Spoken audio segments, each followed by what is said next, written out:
আমার FZS version 2 নিয়ে আমি এখন বর্তমানে আর কি হাইওয়ে রোডে আর কি মানে বাইক রাইড করতেছি। আপনারা হয়তো দেখতেছেন এই রোডে আসলে ওভারটেকিং বলেন, মাইলেজ ইস্যু বলেন, এটার কন্ট্রোলিং বলেন, এটার কমফোর্টনেস বলেন, সব কিছুই আসলে ফিল করা যাচ্ছে। তো এটা যদি আমি এখন বলতে গেলে এখন মতামত জানাই যদি আমি আপনাদের, তাহলে বলতে গেলে যে ওভারটেকিংয়ে কোনো প্রবলেম হচ্ছে না, মাইলেজ নিয়ে কোনো ইস্যু হচ্ছে না, মোটামুটি ভালো মাইলেজ পাচ্ছি। এক কথায় বলতে গেলে অসাধারণ একটা পারফরমেন্স কিন্তু এটা পাওয়া যাচ্ছে। আর ঢাকা শহরে কিন্তু এইটাই, ঢাকা শহর তো কিন্তু এইটাই, এটার ভিতরে আসলে এত স্পিডের প্রয়োজন হয় না। 62-63 রান করতেছি, প্রয়োজনে আবার 80 প্লাসও যাচ্ছে আর কি। আর ওভারটেকিংয়ের ক্ষেত্রে খুব স্মুথলি ওভারটেক করতেছি, প্রাইভেট কার বলেন, বাস বলেন, সব কিছুই আর কি। মানে আপনি যদি ভালো মতো রাইড করতে পারেন তাহলে আসলে কি নর্মাল একটা বাইক দিয়ে অনেক ভালো মতো রাইড করা যায়। আসলে মূল কথা হলো এটাই।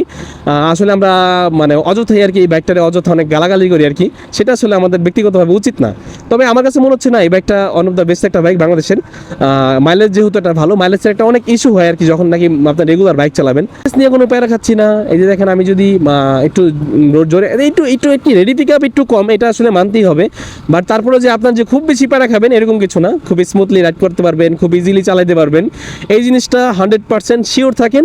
আর শিওর হয়ে আপনি কিনতে পারেন। আর একটা ব্যাপার কি, আমার দালালি করতেছি না ভাই, আমার কিন্তু আসলে ব্যক্তিগতভাবে আসলে রেডি পিক আপটা অনেক কম পাই আর কি, সেটার জন্য আমার একটু মেজাজ খারাপ হয় আর কি।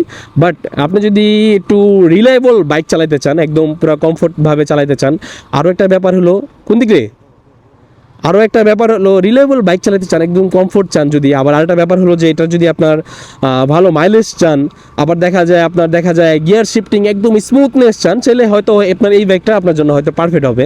তো আপনারা চাইলে ডিসিশন নিতে পারেন বা আপনার জিক্সারও নিতে পারেন। সব বাইকে আসলে ভালো খারাপ দিক আসলে আছে, কিন্তু এটার আসলে রেডি পিক আপটাই একটু কম, বাকি আফটার অল যদি লুকিং করেন। আর আরেকটা ব্যাপার আসলে মূল বিষয় লোকা গিয়ার শিফটিং, যেটা আসলে হাইওয়ে রোডে আর কি গিয়ার শিফটিংটা আসলে অত বেশি প্রয়োজন, আসলে ভালো রাইডারের প্রয়োজন হয়ও না, আবার হলেও হয় আর কি। আরেকটা জিনিস মূল বেশি আমার যেটা প্রয়োজন হয় এগুলো টাইম ইস্যু, যেটা নাকি টাইমটা থাকলে আমার জন্য অনেক ভালো, তো সেটাও আর কি পাচ্ছি না আর কি। এই তো আমার ভিডিওগুলো ভালো লাগলে অবশ্যই শেয়ার করবেন। আল্লাহ হাফেজ, ভালো থাকবেন সবাই।